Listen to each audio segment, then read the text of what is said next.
Hello everyone, this is Gary with your cards of the day, and today I've been drawn to a deck combination I don't think I've ever used before.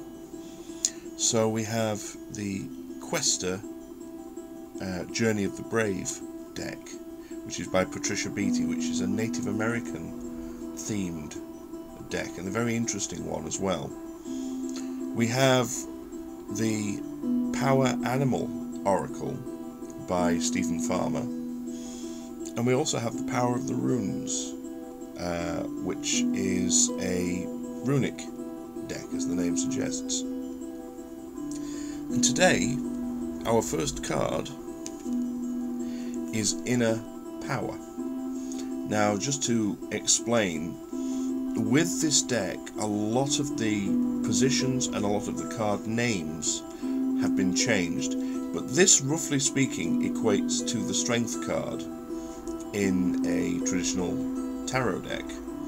And as you can see, we have this magnificent image of this young woman kneeling down in front of this huge buffalo. And the sense that I get very strongly from this is one of perhaps obstacles, in the sense that you have this great big buffalo sort of apparently in the way, and it gives me a feeling very much of going more on an inward journey than trying to get things done externally.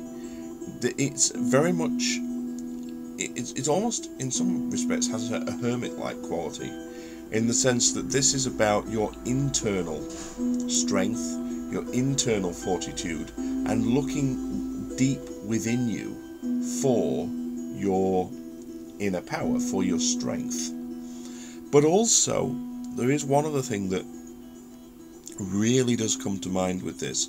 The gesture that she makes, reaching out to the buffalo, suggests to me one of almost, in a sense, making friends with your obstacles, which may sound like a really weird idea, but that's the idea that I'm being given, which is, in a sense, what we usually do with obstacles is we enmitize them, we make them our adversary. And the feeling here very much is to not do that, in actual fact, to do the opposite and befriend our obstacles, so that we can perhaps better understand them, better understand why they are there, what they are there for, and ultimately find a way either through or around them. But the only way to do that is through knowledge, and again that can lead to an inner searching. Now, I had a quick look at these when I drew them, and the second card I don't think you're going to quite believe. It's our friend the buffalo again.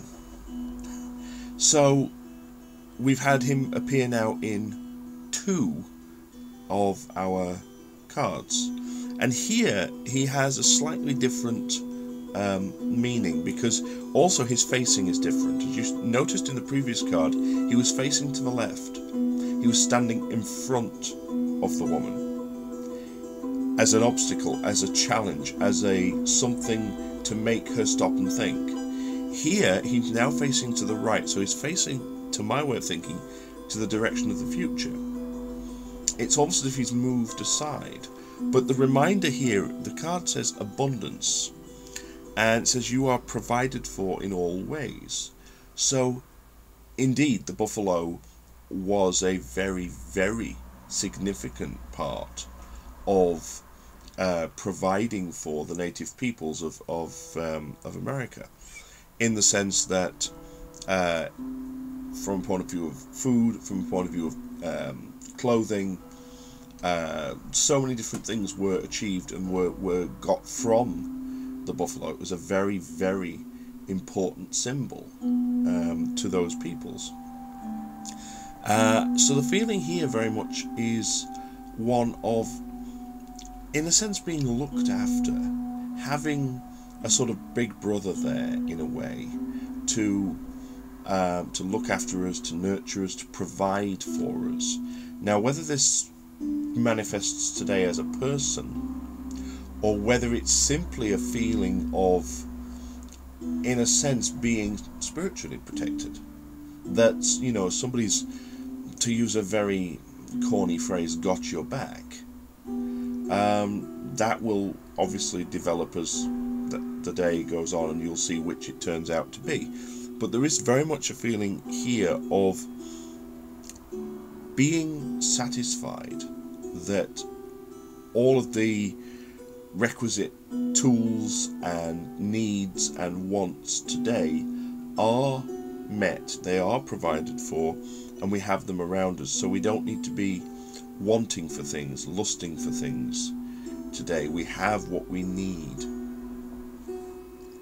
Now, our third card, which of course is our rune today, we have Eihwaz, which is our symbol down here, sometimes called Eihwaz. And what we have here is a very, very interesting runic symbol. In fact, it's quite interesting that this very rune turned up in some conversations that I was having recently about the meaning. And what we have in the card is we have the god Ulla with his bow, and he's just, in this case, he's just taken a wild boar. And the card does seem to depict the middle of winter, so again we have echoes of that abundance. We have echoes of buffalo from previous, where what we have in the middle of winter is a food source. Also the yew tree is associated with this rune, and to the Norse peoples the yew tree was a very, very important tree. It provided a lot in terms of materials, and also had a very spiritual quality to it, much as buffalo did to the, and still does of course, to the Native Americans.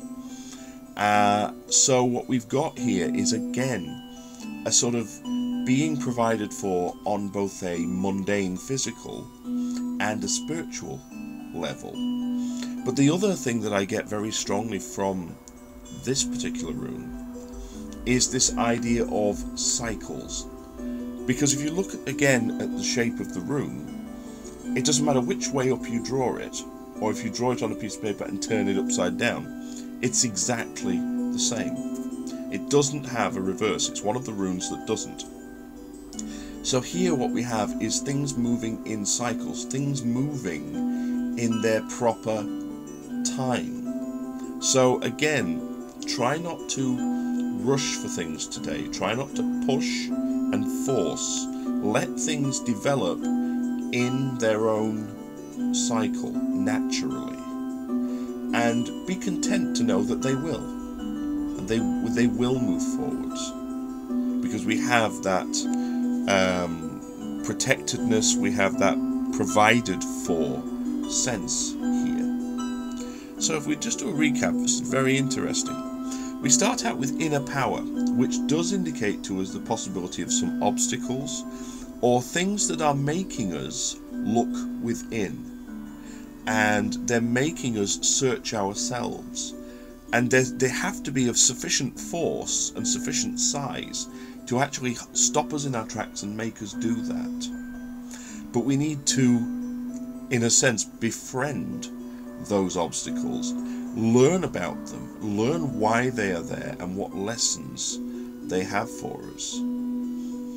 We have Buffalo, once again, this time in his own right, indicating that we are provided for, that we do have abundance around us, we have what we need around us. And so, in a sense, we can kind of relax, because we are protected and we are nurtured. And then we have Eihwaz, indicating that things move in cycles. So these blockages from here will eventually move out of the way. But in the meantime, we need to be patient.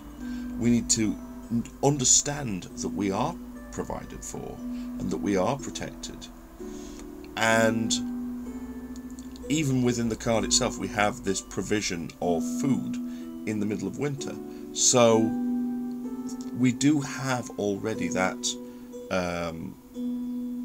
things being provided for us, things to help us. And we just need to be patient and let things move in their own time. So, I hope you've enjoyed these cards of the day and this rather synchronistic reading which we have had appear for us today.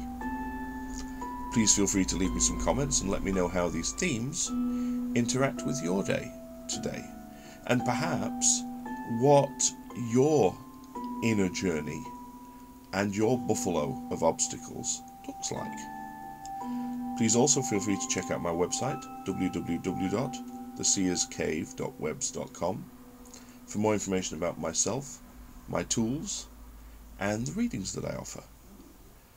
I want to wish everyone a really happy, blessed, provided for, and peaceful day today, whatever it is that you do.